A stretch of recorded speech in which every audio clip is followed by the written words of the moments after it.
صبح پھر وہ جلدی آ گئی تھی۔ سیاہ فام لڑکی آج بہت پہلے سے ہی اس بینچ پہ بیٹھی تھی۔ اسے دیکھ کر محمل کے قدم تیز ہو گئے۔ قدموں کی چاپ پہ ہی اس نے سر اٹھایا۔ محمل نے دیکھا، اسے دیکھ کر اس کی سیاہ آنکھوں میں امید کے دیے جل اٹھے تھے۔ سڑک خالی تھی۔ دور سورج طلوع ہو رہا تھا۔ محمل بالکل اس کے سامنے آ کھڑی ہوئی۔ سورج کی نارنجی شعاعیں اس کے پیچھے چھپ گئیں۔ تمہیں شرم تو نہیں آئی ہوگی میرے ساتھ ایسا بیہودہ مذاق کرتے ہوئے؟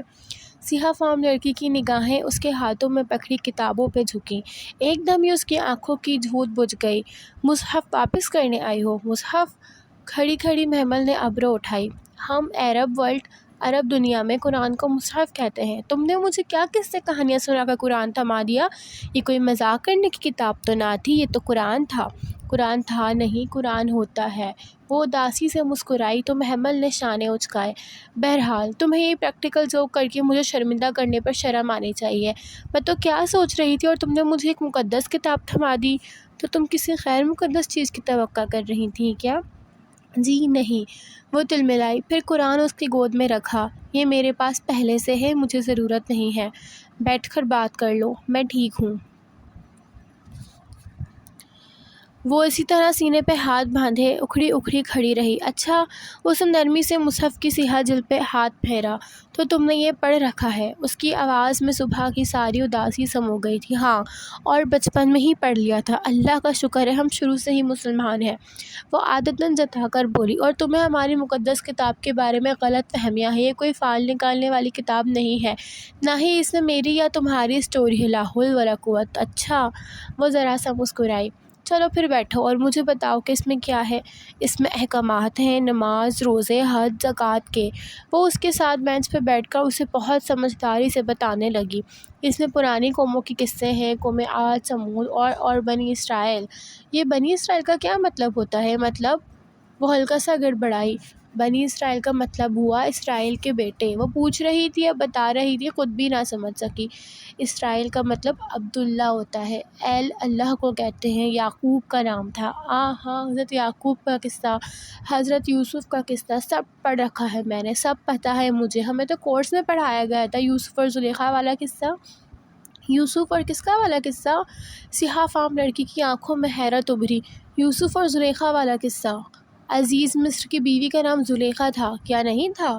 وہ کنفیوز سی ہو گئی۔ کوئی دلیل ہے تمہارے پاس؟ کوئی حجت؟ دلیل؟ حجت؟ وہ ٹکر ٹکر اس کا چہرہ دیکھنے لگی۔ ہمارے کورس کی گائیڈ بک میں لکھا تھا۔ کورس کی گائیڈ بک انسان کی بات ہے، اور انسان کی بات میں دلیل نہیں ہوتی۔ دلیل صرف قرآن یا حدیث سے پیش کی جاتی ہے، کیونکہ دونوں نازل خداوندی ہوتے ہیں۔ قرآن اور حدیث میں کہیں بھی نہیں بتایا گیا کہ اس عورت کا نام زلیخا تھا۔ اس کا لہجہ نرم تھا۔ مصر کی اس عورت نے اسے ایک غلطی ہوئی تھی، ایک جرم سرزد ہوا تھا، مگر اللہ نے اس کا پردہ رکھ لیا۔ اس کا فعل تو بتایا مگر نام نہیں، اور جس چیز کا پردہ اللہ رکھے وہ کھل نہیں سکتا۔ مگر ہم نے یوسف و زلیخا کے قصے ہر مسجد و منبر پر جا کر سنائے۔ ہم کیسے لوگ ہیں؟ تو اس کا نام زلیخا نہیں تھا؟ وہ ساری خفگی بھلا کر حیرت سے پوچھ رہی تھی۔ اس عورت کا نام راز ہے، اور میرا اور تمہارا رب وہ راز نہیں کھولنا چاہتا، سو یہ ہمیشہ راز ہی رہے گا۔ اچھا، اس نے شانے اچکائے۔ پہلی دفعہ اسے اپنی علمی کمتری کا خفیف سا احساس ہوا تھا، مگر یہ ماننا اس کی انا کی شکست تھی، سو لاپرواہی سے ادھر ادھر دیکھتے ہوئے بولی۔ بہرحال مجھے افسوس ہے کہ تمہارے کانسیپٹ قرآن کے بارے میں غلط ہیں۔ یہ کتاب وہ نہیں جو تم اسے سمجھتی ہو۔ اگر یہ وہ نہ ہوئی جو تم اسے سمجھتی ہو تو میں صحیح ہوں، مجھے سب پتہ ہے۔ تمہیں جو کوئی اس نور کی طرف بلائے گا تم اسے یہی کہو گی۔ مگر تم نے یہ تو نہیں بتایا تھا کہ یہ قرآن ہے، تم نے تو کچھ اور قصے سنائے تھے، آخر کیوں؟ اگر میں تمہیں تبلیغ کرتی تو تم اکتا کر مجھ سے دور بھاگ جاتی۔ اب بھی تو یہی ہوگا، وہ جتا کر بولی۔ تو سیاہ فام لڑکی نے مسکرا کر سر جھٹکا۔ لیکن اب تمہاری حجت تمام ہو چکی ہے، آگے تمہاری مرضی۔ ایک سیاہ مرسڈیز زن سے ان کے سامنے سے گزری تھی۔ تھوڑی دور جا کر اس کے ٹائر چرچراتے ہوئے رکے اور وہ تیزی سے ریورس ہوئی۔ محمل نے چونک کر دیکھا، ڈرائیونگ سیٹ پہ فواد تھا۔ وہ حیران سی کھڑی ہوئی۔ وہ اسے اپنی طرف آنے کا اشارہ کر رہا تھا، ساتھ ہی اس نے ہاتھ بڑھا کر فرنٹ سیٹ کا دروازہ کھولا۔ وہ جیسے کھل کر مسکرائی اور بینچ پہ رکھا بیگ کندھے پہ ڈالا۔ سیاہ فام لڑکی نے اس کے نگاہوں کے تعاقب میں دیکھا اور پھر محمل کی مسکراہٹ کو۔ تمہارے پاس دو راستوں کا انتخاب تھا، مصحف یا دل۔ تم نے اپنا انتخاب کر لیا، مگر مجھے ساری زندگی افسوس رہے گا کہ میں تمہیں مصحف کی طرف نہ لا سکی۔ اب تمہیں جو بھی لے آئے میرا اس میں حصہ نہ ہوگا، لیکن میں ہمیشہ تمہارے لیے دعا کروں گی۔ سیاہ جلد والے مصحف کو سینے سے لگائے اپنا بیگ کاندھے پہ ڈال کر وہ اداس سیاہ فام لڑکی اٹھی اور خالی سڑک پہ ایک طرف کو چل دی۔ محمل نے دیکھا وہ لنگڑا رہی تھی۔ وہ سر جھٹک کر گاڑی کی طرف بڑھ گئی۔ جی فواد بھائی، اس نے فرنٹ سیٹ کا کھلے شیشے پہ جھک کر پوچھا۔ آؤ بیٹھو۔ مگر گھر تو کالج کا کہہ کر آئی تھی، کالج کیوں جانا ہے؟ ایسے ہی فرینڈس گیٹ ٹوگیدر کر رہی ہیں، پھر کبھی چلی جانا، ابھی بیٹھو۔ وہ حکم دے کر جیسے کچھ اور سننے کے موڈ میں نہ تھا، وہ مسکراہٹ دبائے اندر بیٹھی اور دروازہ بند کر دیا۔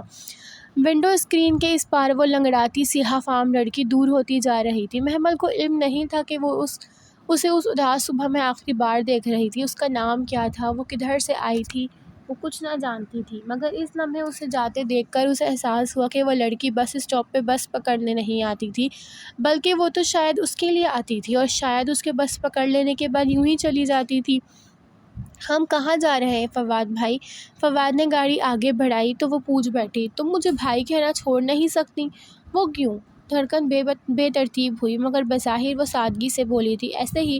پر ہم کہاں جا رہے ہیں؟ آفس بتایا تو تھا۔ اسٹیئرنگ پہ ہاتھ رکھے ذرا سا چہرہ اس کی طرف موڑا اور مسکرایا۔ آفس؟ اب کہ واقعتاً حیران رہ گئی، مگر آغا جان نے تو منع کر دیا تھا۔ ان سے تو میں نے رسماً پوچھا تھا، وہ لاپرواہ تھا، اور حسن بھائی نے بھی۔ جہنم میں گیا حسن۔ تم آفس جانا چاہتی ہو یا نہیں؟ جانا چاہتی ہوں۔ اس کے بگڑنے پہ وہ جلدی سے بولی۔ وہ کھل کر مسکرا دیا۔ ایسے ہی اعتماد سے زندگی گزارو گی تو خوش رہو گی، ورنہ لوگ تمہیں ہضم کر جائیں گے۔ زندگی سے اپنا حصہ وصول کرنا سیکھو لڑکی۔ وہ بہت موڈ میں ڈرائیو کر رہا تھا اور وہ یکٹک اسے دیکھی جا رہی تھی۔ اسے تو کچھ بھی نہ کرنا پڑا تھا اور قسمت اس پہ مہربان ہو گئی تھی۔ اور یہ جو جوڑا جو تم نے پہن رکھا ہے، غالباً پچھلے 2 سال سے دیکھ رہا ہوں، 3 سال سے، اس نے تصحیح کی۔ امیزنگ! یہ تمہاری کزنس تو 3 بار سے زیادہ ایک جوڑا نہیں چلاتی، اور تم؟ یہ 3 سال پہلے عید پر بنوایا تھا۔ محمل نے کرتے کے دامن پہ ہاتھ پھیر کر بغور اسے دیکھا۔ میرے پاس اتنے پیسے نہیں ہوتے کہ نئے جوڑے بنوا سکوں۔ آغا جان تو بس عید کپڑوں کے پیسے دیتے ہیں۔ اس کا جانے کیوں دل بھر آیا تھا، آنکھوں سے 2 موٹے موٹے آنسو پھسلے تھے۔ ارے نہیں محمل، ایسے نہیں روتے۔ اس کے رونے پہ وہ پریشان سا ہو گیا اور گاڑی سائڈ پہ روک دی۔ میرا مقصد تمہیں ہرٹ کرنا نہیں تھا، اور جب میں ہوں تمہیں فکر کی ضرورت نہیں ہے۔ اس نے سر اٹھایا۔ کانچ سی بوری آنکھیں بھیگی ہوئی تھیں۔ اور ابھی بھی آفس نہیں جاتے؟ جناح سپر چلتے ہیں، وہاں سے تمہارے لیے ڈیزائنرز ویئر لیں گے۔ تم بہت خوبصورت ہو محمل، تمہیں خوبصورت چیزیں ہی پہننا چاہیے۔ وہ اس کے بہت غریب مہمور سا کہہ رہا تھا، پھر چونکا اور ذرا سیدھے ہو کر انگیشن میں چابی گھمائی۔ وہ سر جھکائے ہتھیلی کی پشت سے بھیگے رخسار رگڑنے لگی۔ ایک دل فریب مسکراہٹ اس کے لبوں پہ بکھر گئی تھی۔ اگر جو طائی اماں کو پتہ چلے کہ ان کا یہ ولی عہد میرے آنسوؤں کی اتنی پرواہ کرتا ہے تو کتنا مزہ آئے۔ فواد ترب کا وہ پتا تھا جس کے ذریعے اسے ان سب ظالم لوگوں سے انتقام لینا تھا۔ وہ اسے ڈیزائنرز آؤٹ لیٹس پہ لے گیا۔ محمل 1-2 دفعہ ہی ندا، سامیہ وغیرہ کے ساتھ ادھر گئی تھی۔ رنگوں، خوشبوؤں اور خوابوں کی سرزمین، چمکتے سنگ مرمر کے فرش اور قیمتی ملبوسات۔ اسے لگا وہ کسی خواب میں چل رہی ہے۔ سب کچھ جیسے واقعی اس کے قدموں میں ڈھیر ہو چکا تھا۔ آج کل ایسی شارٹ شرٹس کا فیشن ہے اور تم اتنی لمبی کرتیاں پہنتی ہو۔ ایک تنقیدی نگاہ اس پر ڈال کر اس نے ایک جدید تراش خراش کے لباس کا ہینگر اتارا اور اس کے کندھوں کے ساتھ لگایا۔ یہ ٹھیک ہے، تمہیں کیسا لگا؟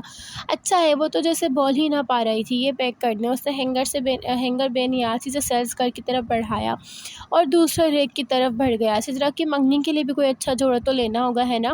سدرا باجی کی منگنی؟ وہ چونکی۔ ہاں، اس کا رشتہ طے ہو گیا ہے اور نیکسٹ سنڈے اس کی منگنی ہے، تمہیں نہیں پتا؟ وہ فارملز کے ریک سے کپڑے الٹ پلٹ کر دیکھ رہا تھا۔ نہیں، وہ گھر میں غائب دماغ رہتی تھی یا طائی امی لوگوں نے خبر چھپا رکھی تھی، وہ فیصلہ نہ کر سکی۔ یہ منگنی کے فنکشن کے لیے لے لو، اچھا ہے نا؟ اس نے ایک نارمل سا جوڑا نکال کر اسے دکھایا۔ محمل اس کے قریب چلی آئی۔ پیکاک گرین رنگ کی لمبی سی سیدھی قمیض، آدھی آستینیں، ساتھ سلور چوڑی دار پاجامہ، گہری سبز قمیض، یہ بھی گلے اور دامن پہ سلور موتیوں کا نازک کام تھا۔ ٹپیکل نہیں ہے مگر بہت کلاسک سا ہے، یہ بھی پیک کر دیں۔ اس کے چہرے پہ پسندیدگی دیکھ کر اس نے وہ بھی سیلز گرل کو تھما دیا۔ بس بہت ہے فواد بھائی، میں اتنا سب گھر میں کیسے لے کر جاؤں گی؟ جب وہ اگلے بتی کی طرف بڑھا تو اس نے گھبرا کر روک دیا۔ واقعی تو میں نے سوچا ہی نہیں۔ چلو پھر کچھ چھوٹی موٹی چیزیں لے لیتے ہیں، جوتے، پرفیومز، کاسمیٹکس، جیولری اور اور سبز اور سلور جوڑے کے ساتھ میچنگ کانچ کی چوڑیاں دلوا کر اس کے بسط اصرار بالآخر فواد نے بس کر دی۔ میرا دل کرتا ہے محمد میں تمہیں پوری دنیا خرید کر دے دوں، پتہ نہیں کیوں، وہ فرنٹ سیٹ کا لاک کھولتے ہوئے کہہ رہا تھا اور وہ وہیں دروازے کے ہینڈل پہ ہاتھ تھام رکھے گمسم سی اسے دیکھنے لگی۔ یہی سب تو چاہا تھا اس نے، مگر کبھی سوچا ہی نہیں تھا کہ اتنی آسانی سے ہو جائے گا۔ پھر وہ اسے فیکٹری لے آیا تھا۔ ہیڈ آفس میں پاپا اور حسن ہوتے ہیں، اسد چچا اور غفران چچا پنڈی والی برانچ میں ہوتے ہیں، جبکہ فیکٹری سائٹ پہ تم آج سے روزانہ ادھر میرے ساتھ کام کرو گی۔ میں تمہیں آہستہ آہستہ کام سکھا دوں گا، ٹھیک ہے، مگر میں گھر میں کیا کہوں گی؟ تم ٹیوشن پڑھانے جاتی ہو نا، تو بس تمہیں ایک ٹیوشن اور مل گئی۔ مسرت چچی کو شاپنگ کے بارے میں یہی کہہ دینا اور باقیوں کو کچھ دکھانے کی ضرورت ہی نہیں ہے، رائٹ؟ اب چائے لوگی یا کافی؟ وہ اپنے سیٹ سنبھالتے بے نیازی سے ہدایت دے کر فون کی طرف بڑھا تو وہ طمانینت سے مسکرا دی، کافی، اور اس کے مقابل کرسی کی پشت سے ٹیک لگا لی، گڈ۔ وہ بھی مسکرا دیا، مسکراتے ہوئے بہت اچھا لگتا تھا۔ اس روز فواد نے اسے کوئی کام نہ کرنے دیا، بس ادھر بیٹھ کر مجھے آبزرو کرو اور سیکھو کہہ کر اسے اپنے سامنے بٹھا دیا۔ کام کرتے وہ گاہے بگاہے نگاہیں اٹھا کر اسے مسکرا کر دیکھتا تھا، وہ ہنس پڑتی۔ وہ دن اسے اپنی زندگی کا بہترین دن لگا تھا۔ اماں، مجھے دوسری ٹیوشن مل گئی ہے، سو آئندہ صبح جایا کروں گی۔ مسرت اپنے کاموں میں الجھی تھی، سو دھیان نہ دیا اور اس نے خاموشی سے سارے کپڑے اور چیزیں الماری میں رکھ دیں۔ پھر روز کا یہی معمول بن گیا۔ نادیہ کے والد کی اکیڈمی سے اس نے مہینے بھر کی چھٹی لے لی اور صبح سے شام ڈھلے فواد کے ساتھ فیکٹری چلی جاتی۔ اس نے آغا جان سے پیسے مانگنے چھوڑ دیے تھے اور جب صدرہ کے منگنی کے لیے آغا جان نے اسے کپڑے بنوانے کے لیے چند سو دینے چاہے تو اس نے بے نیازی سے انکار کر دیا۔ تھینک یو آغا جان، مگر میرے پاس پہلے ہی بہت ہے، 3 ٹیوشنز پڑھاتی ہوں، میرے خرچے پورے ہو ہی رہے ہیں۔ پھر بھی اگر چاہیے ہوں گے تو آپ سے مزید ایپیسوڈز کو سننے کے لیے ویڈیو کو لائک کریں، چینل کو سبسکرائب کریں، کمنٹ کریں، شیئر کریں۔ شکریہ۔